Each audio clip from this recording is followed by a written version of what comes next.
And we're back. This is the AM show. It's time now for the news review.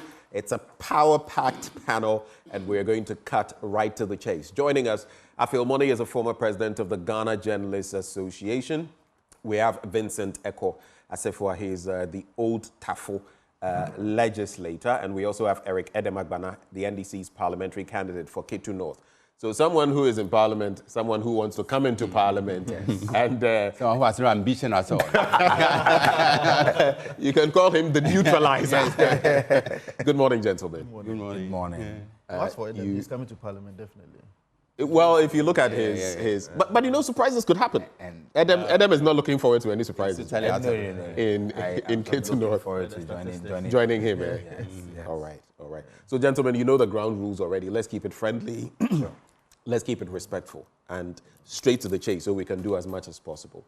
We usually give about a minute to each of our guests to reflect on something that's topical. If you are going, I suggest you don't talk about Parliament for now, because we are definitely getting into it. So I just want you to talk about other matters of national concern. I'll start with you, Afil Money. 1 minute.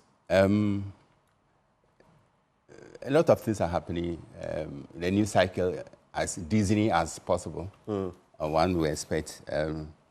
Man is to sound a note of caution to all sides of the political spectrum to place the interests of this nation above all partisan considerations, because we are at a crossroads, and we need to do everything possible to pull back from the precipice on which we find ourselves.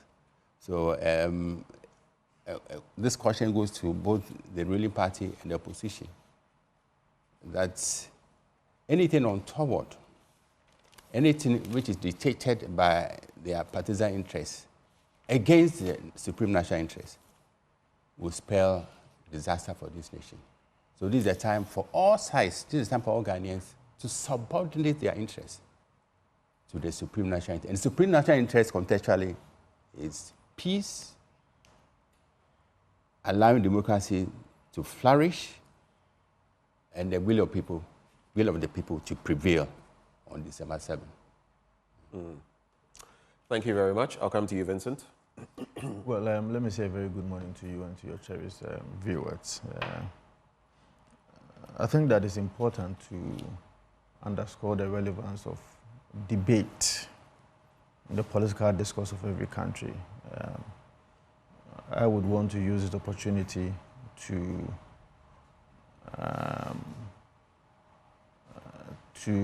as it were, remind all political parties that the usage of debate is the only time that you will be able to tell the people of Ghana what you intend to do.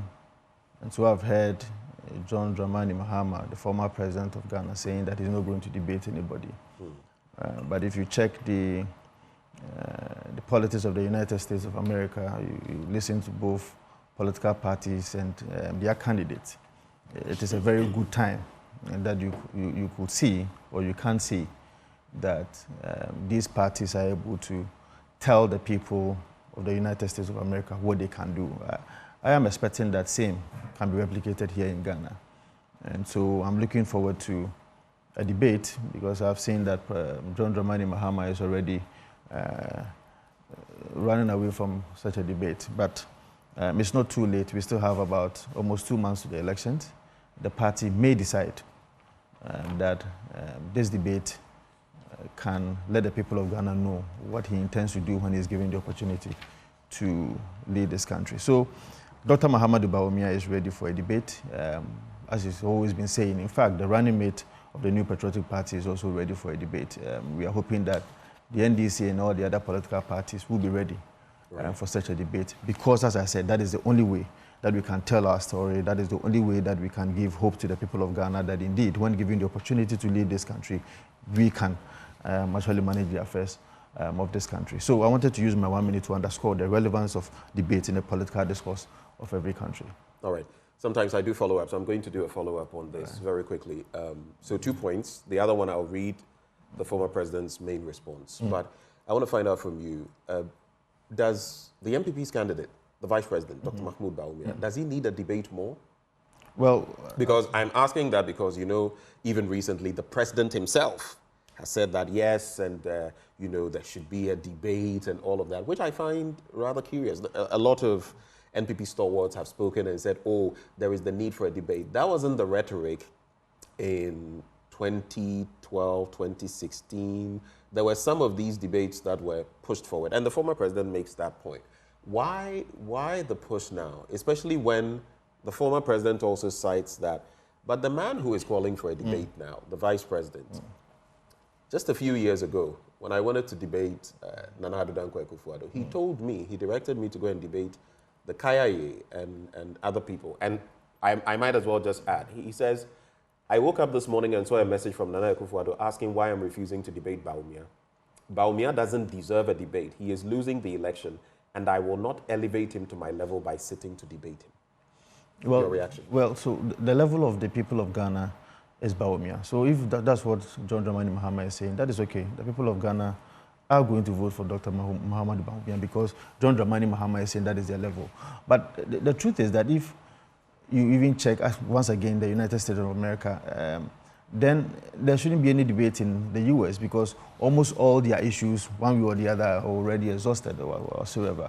But of course, as per the practice of how they do their politics, debate is very crucial, if you like, critical for the people of US to decide who should lead them. And so let's put what happened previously aside. What I am saying is that it is important for us to underscore the relevance of a debate so that well-meaning Ghanaians, because our politics is growing, right, and what happened in 2020 cannot be used for 2024, because people are now becoming interested in what happens at the realm of affairs as far as governance is concerned.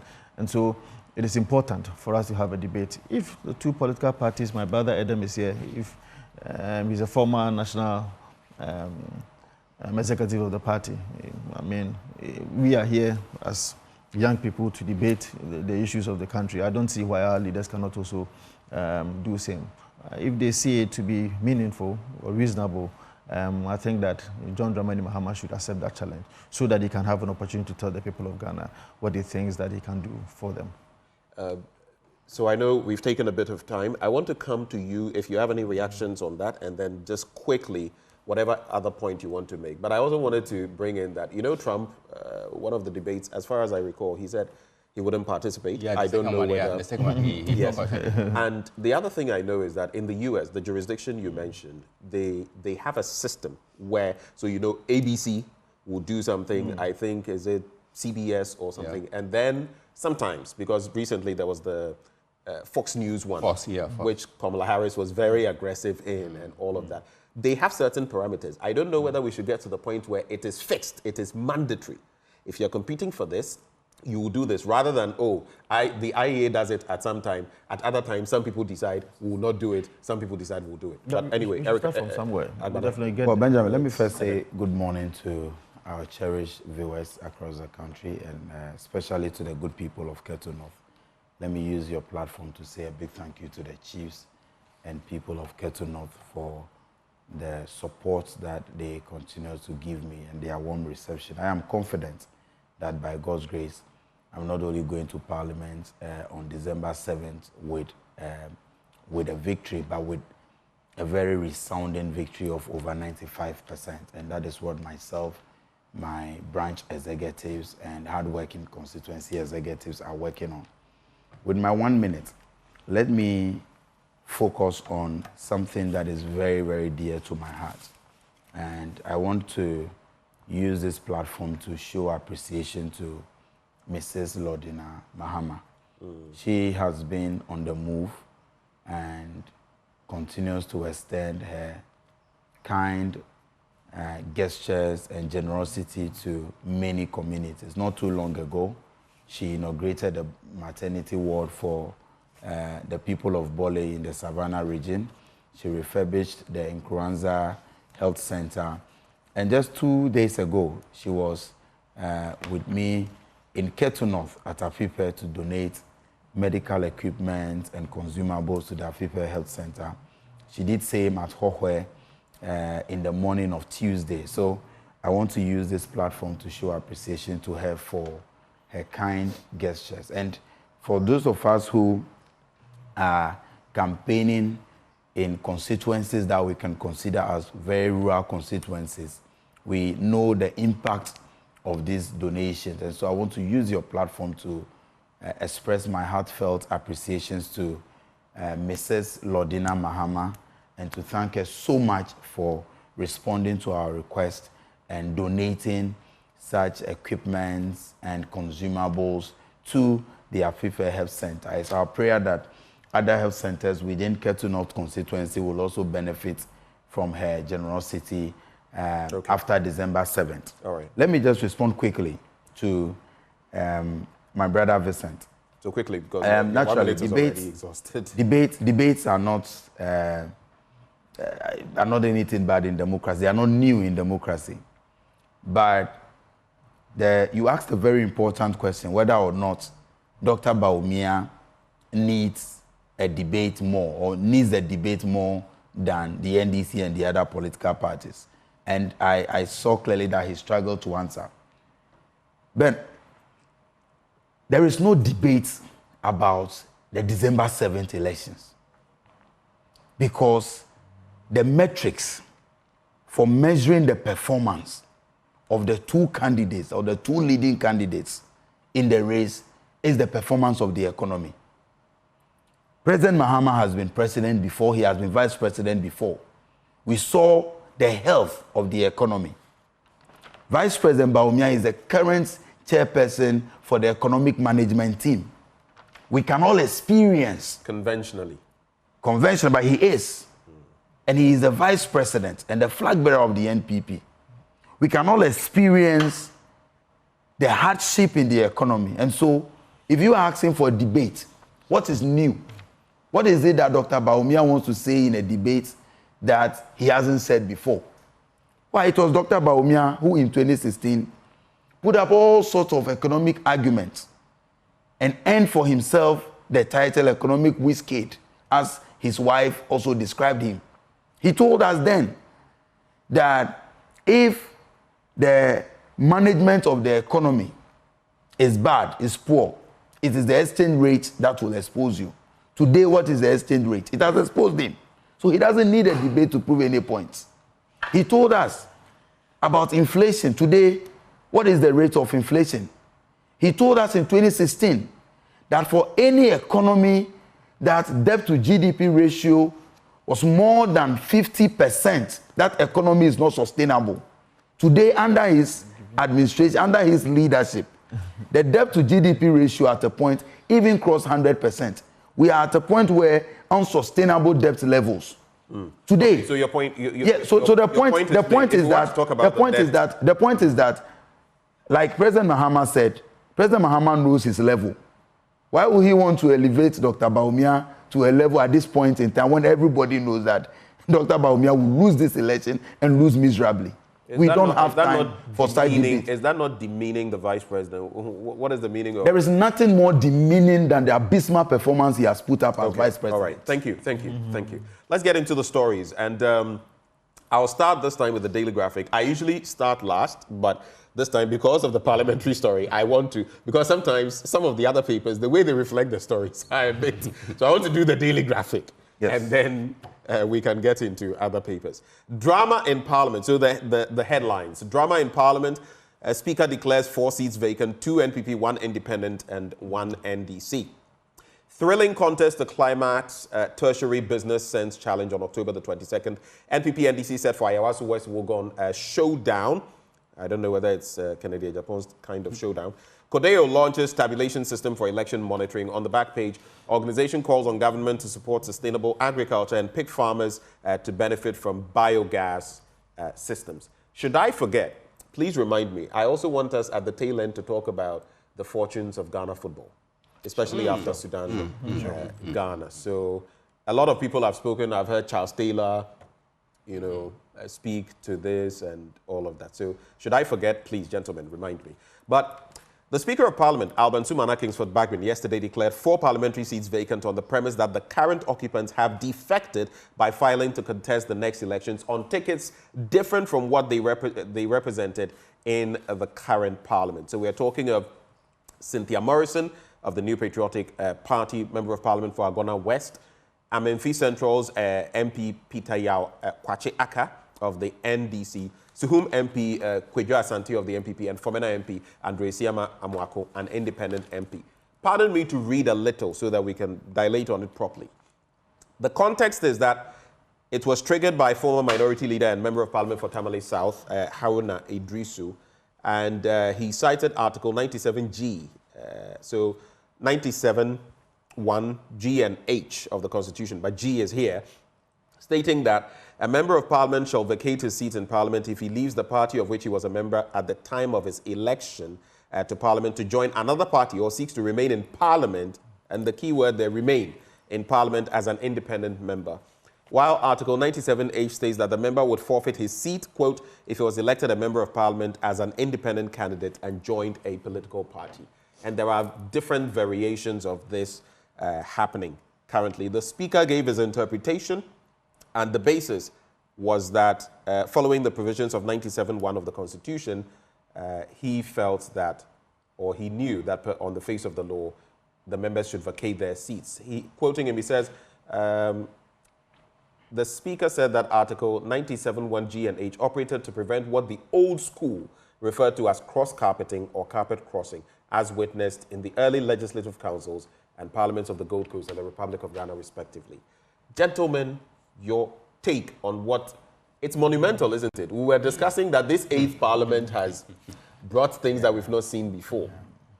I saw an MP run faster than Usain Bolt's Carlos Ahenka at the dawn of this Parliament. I saw ballot snatching in Parliament. I saw the military in Parliament. I saw for the first time a speaker from the opposition. I mean, this Parliament has come with so many news that you can't even start and end. I feel money.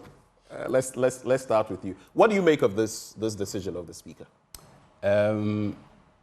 Parliament, this life of Parliament began with MPP and NDC at par with an independent candidate. An independent candidate decided to throw his weight behind the ruling party, and so that gave them the edge over the opposition party. And yesterday, we were made to swallow. It can be a bitter pill or sweet pill, depending on the political divide on which you find yourself.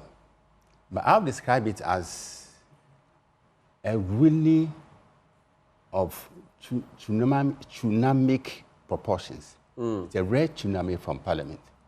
It's a wave, huh? Yeah, Harum Scatrum, one would put it. Harum Scatrum, chaotic and unpredictable. And the ruling has exceedingly added to the stress levels in our democracy. I see. It has added to the stress levels in our democracy. Yeah. Tensions, huh? Tensions, high voltage tensions, red hot anger.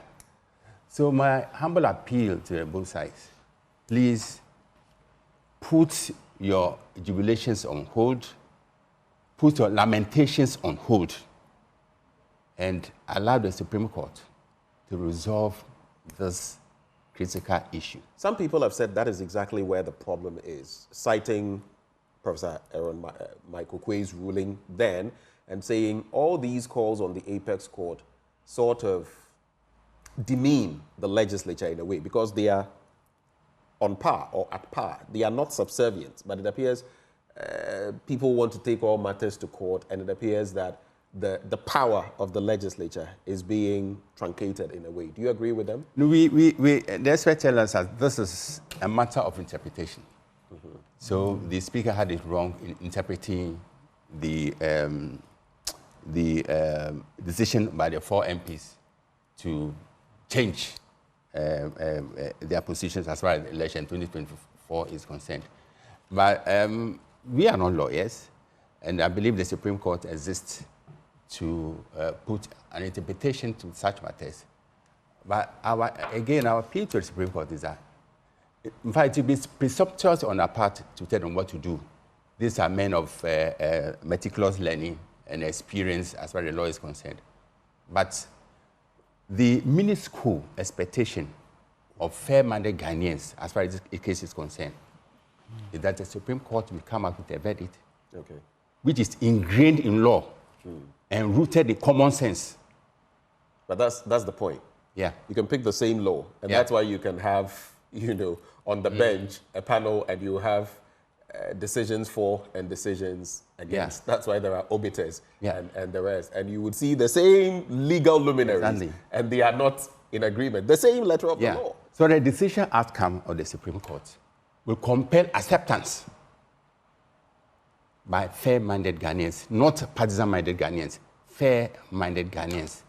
Okay. Like Ben. Let me come to Vincent. I don't know whether you are whether the justices will be at Edem on this one, but if you listen to some of the reactions, Dr. John Osai-Kwapong, for example, Project Director of Democracy Project, says the question is what next. He even says the constitutional provisions will have no material effect if they were designed to cure future and not present political mischief. Do you get what he's saying? And then he says the question is what next? Does this change the composition of Parliament immediately, or will this be subjected to judicial review? Interesting days ahead. Then you have Imani Africa's Franklin Kujo, who says it presupposes that the 4 MPs have left the people they represented in Parliament. I cannot fault the Speaker. Simply put, the leadership must address the canker of indiscipline in the parties. The major problem shows the level of party indiscipline which the leadership of those parties have failed to address. And he goes on and on. What is your takeaway from yesterday? Well, yesterday I was in Parliament, and I took time to listen to the Speaker of Parliament simply because I wanted to find out the justifications that he would give when he finally gets the opportunity to rule on this matter. First off, do you expect him to rule this way? Well, so there's even an issue as to he having jurisdiction to even rule on the matter first and foremost. I see. Especially because if you check the Constitution, Article 99, the 99(1) gives the sole prerogative to the High Court. And if I may read, the High Court shall have jurisdiction to hear and determine any question whether a person has been validly elected as a member of Parliament or a seat of a member has become vacant. So when there's any question, you see, the difference between whether something is a question or something is not a question is very clear. When there is a dissolution of Parliament, there's no question as to whether a person is a member of Parliament or not. When a person dies, there's no question as to whether the person has vacated his seat or not. If a person also resigns, there's no question at all. But in this particular instance, where it is clear that there's a question as to whether a person has vacated his seat or not, because the person has shown, or 4 persons have shown, an interest to contest on a different ticket, whether a different party or as an independent candidate. There is a simple question to answer. And that is why I'm saying that this particular instance raises Article 99 that the Speaker of Parliament did not have the jurisdiction or the capacity to even rule on this matter. Okay, I have a question for you, but first answer me this. So you feel the Speaker of Parliament has engaged in an illegality? Is that what you're saying? Absolutely. Okay. Absolutely. Now let me find out from you. You talk about this on the face of the law. Some say it is as clear as day and night. But what then does this do? You say the Speaker does not have jurisdiction. Yes. Did Aaron Michael Quay have jurisdiction That's okay. on, you see, on the president he said? Go and read Tufo versus Attorney General. Tufo versus Attorney General will tell you that the Constitution is a living organism. It is capable of growth. So when you are also interpreting this Constitution, you have to do it purposively. True, but even in the courts, even in the it will have to be done. Hold on. Precedents that are set, even at the apex court, are applied to a certain level, and we see that in so many of the cases. Even Roe versus Wade. Look at how long it took before, if not for a more conservative court, Roe versus Wade. The Constitution will have to be interpreted in such a way that it will mirror the history of the people and the will of the people. And so, if a ruling was given 4 years, 10 years ago, at the time It was mirroring the will of the people. 4 years on, because of Tufo versus Attorney General, I am of the opinion that. But Tufo versus the Attorney General was still, relevant even in 2019, 2020. Yes, that's what I'm saying, that the Constitution is a living organism. The fact that Michael Quay made a mistake in 2020 doesn't mean that the same mistake will have to be. We are hearing that Michael Quay made a mistake. Yes, but because I'm saying, and Michael Quay has come to justify his decision. Yes, because he is also saying that there was an official letter to him from the party. In these circumstances, but the Speaker has also said that there was no communication, from these individuals on certain points, based on which he also feels if you are going to adopt these measures, or if you are going to switch, so to speak, and you are not even informing my office, then technically, you see, it is almost like being a football player. If today I play for Kudus, play for West Ham, but Kudus shows an intention to play for Liverpool next year, maybe January transfer. Kudus cannot play for two teams at the same time. Does it mean that I will have to stop playing for West Ham today because I've shown an intention to play for Liverpool? Here is where it becomes wrong. You would realize that, for example, recently I think I saw that they had slapped a €100 million release clause on him. Where it becomes, and you see the parties, the teams get really offended. If, let's say, Liverpool wants Kudus, they do the right thing by initiating contact with the leadership of West Ham. Agreed. If there are backdoor discussions, agreed, okay, where Liverpool is not in the know, it's problematic. No, but you can say that, and that is what the Speaker, if you want to use that analogy. Yeah, but even if it is agreed, you've not contacted me, you are contacting the player. And you know there can be sanctions the fact that the Speaker of Parliament has not been contacted about anything, the Speaker of Parliament cannot fill the vacuum and say that because he has not been contacted, it means that these persons have left their parties. Okay, so they have. Let me bring. Oh, but you have just given me 1 minute. Go ahead. Some 5 minutes. The second, 5 minutes. No, we don't have 5 minutes. Hold on. The second thing that I also observed yesterday was not just about the jurisdiction, but also issue that was raised by the Speaker of Parliament in terms of service. You know, Afenyo Makin raised an issue that there is already a process in court. He has already filed an application for an interlocutory jurisdiction. Now, the Speaker of Parliament sought to say that he had had a conversation with the Chief Justice that privileges and immunities are supposed to be given to members of Parliament, and for that matter, any service of a process on a member of Parliament or the Speaker of Parliament will have to be done on Mondays. Do you know what the Speaker of Parliament has done? He has amended a whole legislation. Because the CI 47, Order 7, clearly shows how service will have to be done. Under no circumstance is there any provision or clause in Order 7 as to how members of Parliament will have to be served. When you are directing personal service will have to be directed to the person. If the person frustrates the service, you can leave it as near as possible to the person. Illegality there too. Yes, because you see, how can the Speaker of Parliament say that members of Parliament will have to be... because you see, Oh, we have to spread it out. The time is limited. We can't have throughout. Edem. So Ben, I think that... I know he's taken a lot of time, but let's not do it. No, I will go into the issues. Right. Let me congratulate the Speaker of Parliament. For what? Right Honourable Speaker, Honourable Edem Agbana, for his firmness in taking a decision that is constitutional. Is it firmness or politics? No, it's not politics. Because I doubt if you had a speaker who was from the MPP origins, I doubt he would have given now, Ben, in this case, for such a decision to be taken in Parliament, there are three key considerations that must be made. The first one is the constitutionality of the decision. And clearly, Article 97 of our 1992 Constitution stipulates that at any time that a member of Parliament leaves his or her party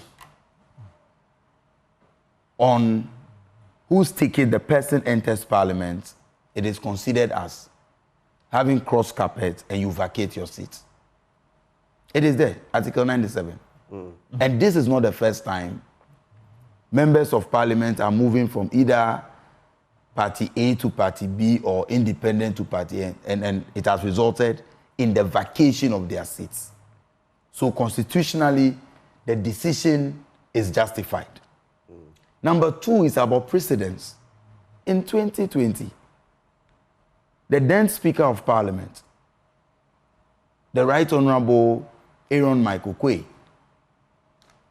involving this same, former First Deputy Speaker, the Honorable Esiama, he declared the seat vacant because the gentleman had picked form and filed to contest as an independent candidate. And so, by precedence, Honorable Bagbin's decision again is justified. Then you come to standing orders, which is the third consideration. According to the standing orders, it is the duty of the Speaker to inform the House of any such decision. It's the duty of the Speaker to inform the House when a member of Parliament vacates his or her seat. And when you speak to the members of Parliament involved, you see, my brother Vincent tried to raise the argument of not receiving letters from the parties. But for you to contest as a member of Parliament on the ticket of a political party, it means you are a member of the political party, or you ought to have been a member. So if you enter Parliament... But the NDC, as far as your constitution, just briefly, yes. I know their constitution explicitly says that once you go independent or something of the sort, you cease to be a member of the party. You don't necessarily have that, do you? We have same. When you go independent, you cease to be a member of the NDC. Okay. And so, Honorable Aka, Amenfi Central, the very day he filed as a member or as an independent candidate, he ceased to be a member of the NDC. Okay. And so, as we speak today, we do not consider him as a member of the NDC. And that is why the very day he filed, because at the time we picked hints that he wanted to contest independence, party leadership engaged him. Several seniors notable people in the party. That on the back of what has happened in Amenfi Central, he is willing to... He's willing to stand on the ticket of... we are going to... I know for a fact that we are going to court. I know for a fact that Joanna Jan will be added back. You know that for a fact? Yes. The court hasn't ruled, but you know that I know for a fact, because what the EC is trying to do is unconstitutional. Because, all right. but we're going to... So my point is that Bagbin's decision yesterday, the Right Honorable Speaker's decision yesterday, is justified by law, justified by precedent, and justified by the standing orders. But I'm looking more at the impact of the decision. Because 15 seconds. Yes, because when you go to Parliament, the composition of some of the committees, for example, Public Account Committee, the chairperson of the Public Account Committee must come from the minority side. So Honorable Aveji today is the chairman of PAC because the NDC was in the minority at the time. So quickly, I will call on the leadership of Parliament to quickly go into the composition of the committees so that the committees that must be chaired by majority side of the House, we will have proper representation and proper chairmanship for that. I am happy that the NDC is now in the majority, and my friend from the minority side must live with that decision. You are not even in Parliament yet, and you're already doing majority. Yes. Mr. Philboni, let's get into your headlines. For the sake of time, let's be snappy. I knew we would exhaust a lot of time on this, but let's quickly get into it. But before I get into this paper, let me make an observation.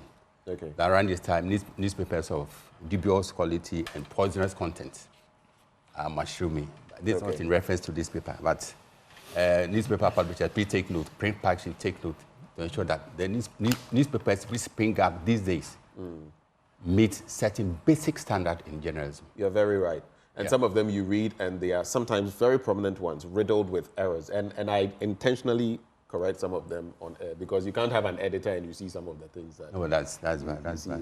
A common one I think I saw yesterday. You know this common expression, bordering on, BORDERING, and you have people writing BOTHER. You are polluting the masses in terms of English. Yes. So, but anyway, let's quickly look at them. I want us to exhaust as much as possible. The news center.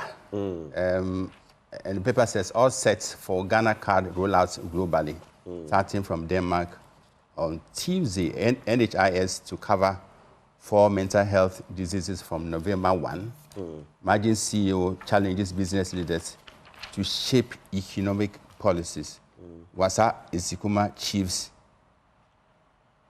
urges small-scale miners to unite against Galamsey. And Bawumia promises creative arts sector tax incentives, streaming platform. So he's spoken about that platform, you know, streaming like you have in other places, a local one where artists can start monetizing in some form. That's his promise. Yeah. And the creatives were there listening to what he had to say. But which one of the stories will you quickly look at? And they have this story somewhere hidden in the paper that the drama in Parliament, Bagbin declares 4 parliamentary seats vacant. Okay. You want to go back to it? Let me add that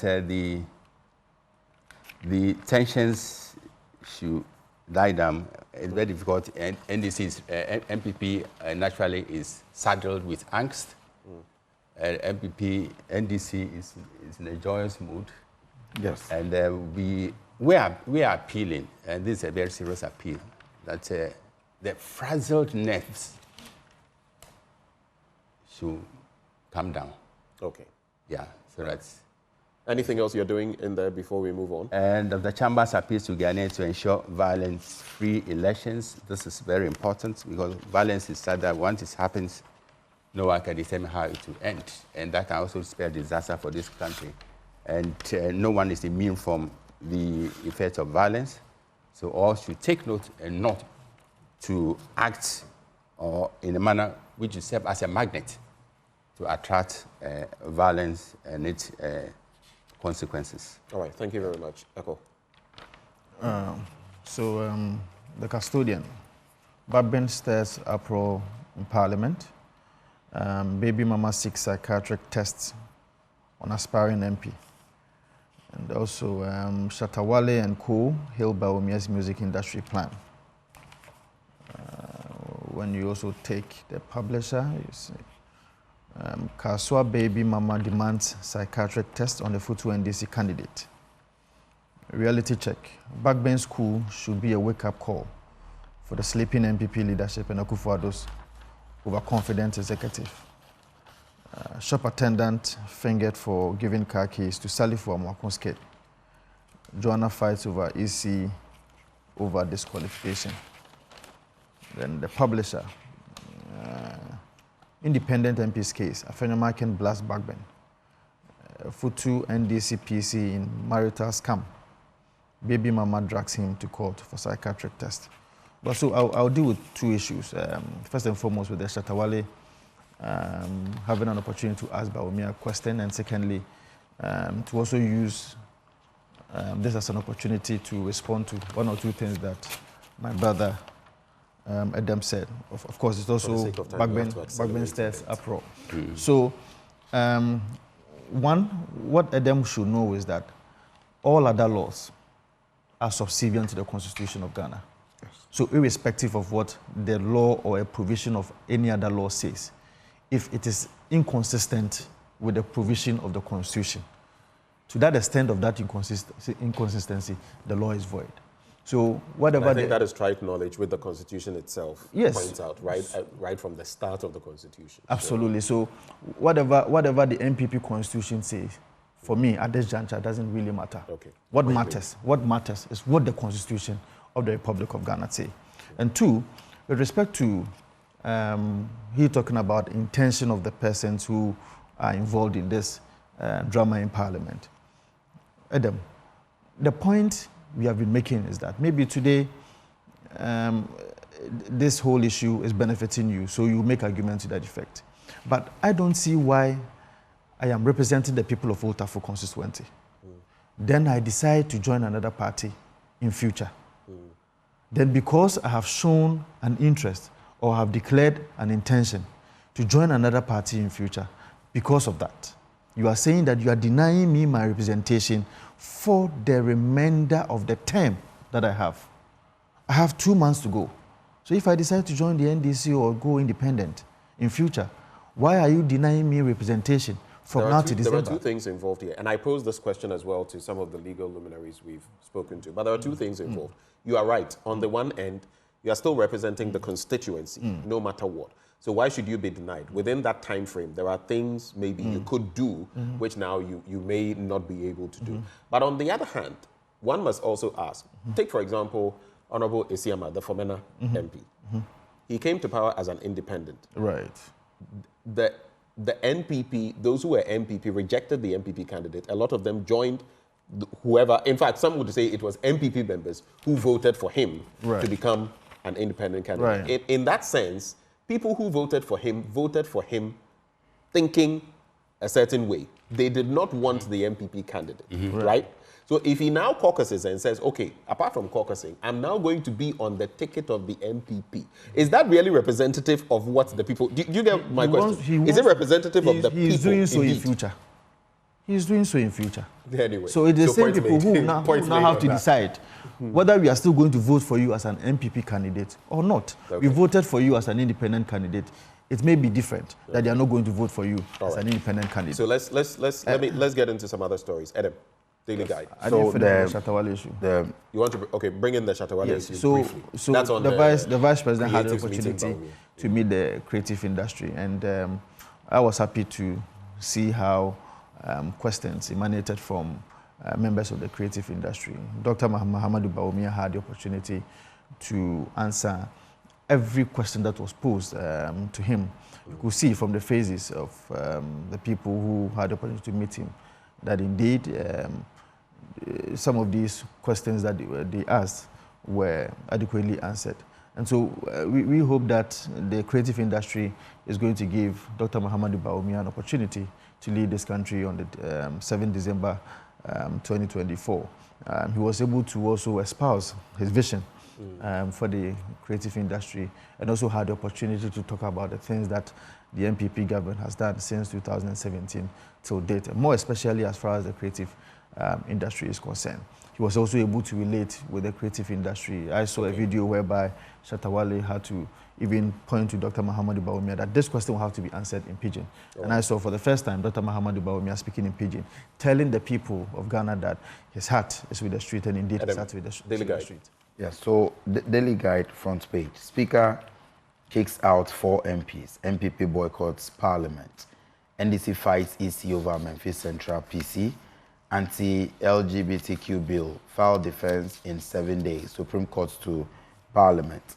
And let me take the story of the Memphis Central Parliamentary candidate and the EC. I want to say that it is important for the Electoral Commission to act in a way that they can gain the public trust and confidence of the Ghanaian people.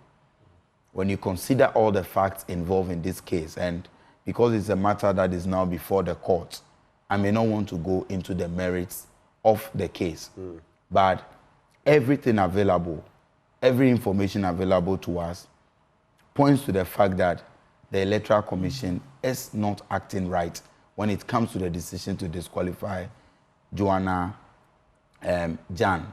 We, as a party, will do everything possible.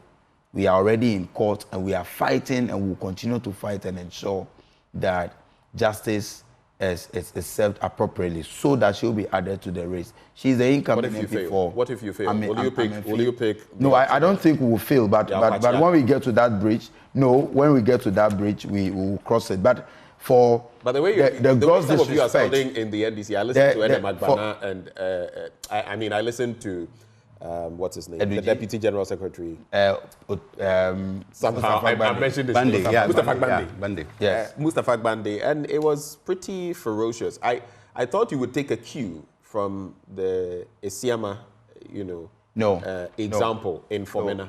No, I think where certain comments were made and fingers were bent and people had to I am confident that the NDC's candidate, Joanna Kujo, will be Kujo Jan, will reinstated? Contest. Yes, she will be reinstated. I mean, looking at the facts available to us, she is a legitimately elected parliamentary. Is there a window? Because it appears very tricky for you to find a replacement. It no, doesn't the courts can.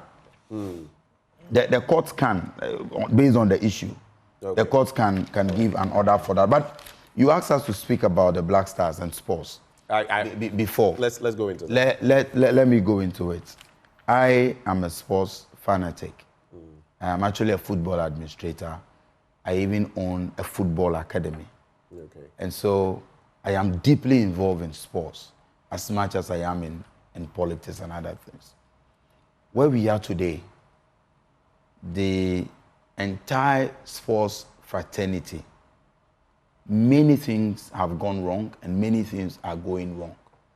And I believe that there is you have to make it a little need, there is a need for us, we can all get a bite. There is a need for us to have an emergency conversation on football in general, not just the Black Stars.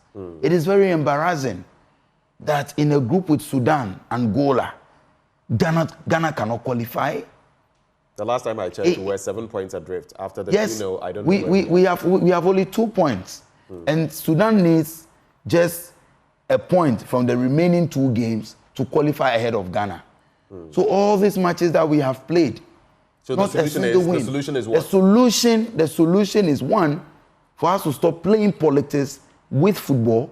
Number 2, for the GFA to have a rethink about the management of football in this country. Finally, let's go. And finally, we need to have a conversation on what we can do as a country to truly bring back the laugh. What we have today, that's fine. It's really, really right. I think it's very embarrassing to see Ghana struggling to qualify. Look, at a point, we didn't even.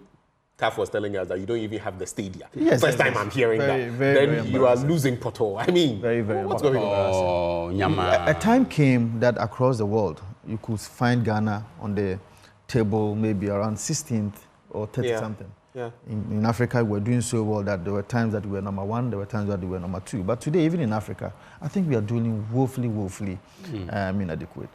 I think that what we have to look at is the independence of the management. I don't know whether the management has their independence. When you say management, are you referring to Kato Kraku and his team? No, I'm talking about the Black Stars. The Black Stars management team.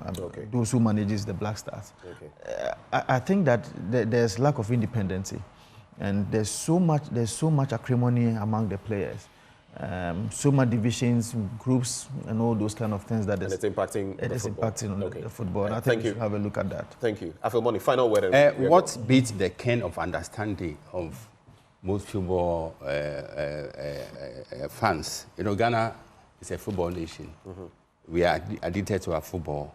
Football is the heartbeat of this nation. So as to speak, the heartbeat of this nation is bleeding profusely. The precipitous decline of our football was signposted long ago, but yet we failed to fix the problem. The first action which should be taken by the president is to sack the sports minister. The other day, he was defending his description as the worst sports minister in this country. He was actually defending the indefensible. So you think he's the worst sports minister? Worst ever. Yeah, worst ever. The results show. He doesn't understand football. The results show. So either he jumps or he should be pushed from his position. All right. So the GFAs has also failed this nation woefully. But their monumental failure should not be allowed to continue. I think that we should hesitate slowly when we want to put blame on the doorstep of people. There haven't been any research to where the problem really lies. Gentlemen, thank you very much, gentlemen. There was a time even the MPP MPs were calling for the sack of the finance minister. Right. Thank you so much. I mean, this has been very exciting. We're very grateful for your time. Afilmoni is a former president of the Ghana Journalists Association. We had Vincent Eko Asifua, the legislature for Old Tafo. We also had Edem Agbana, who is gunning for the legislative seat in K2 North. Gentlemen, thank you very much for joining the conversation.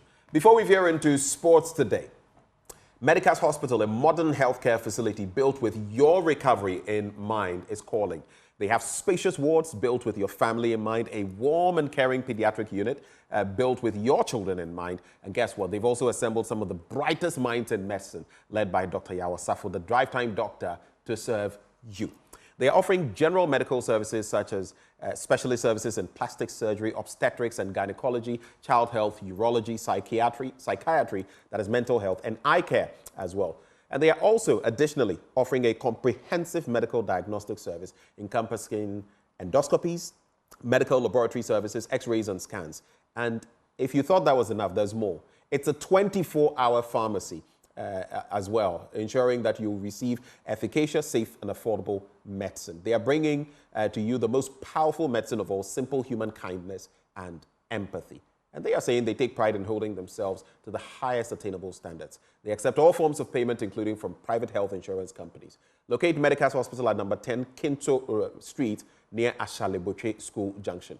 If you'd like to call them, these are the numbers, or this is the number: 0501 477 340. 0501 477 340. You can reach them on social media at MedicasGH. That is MEDICASGH.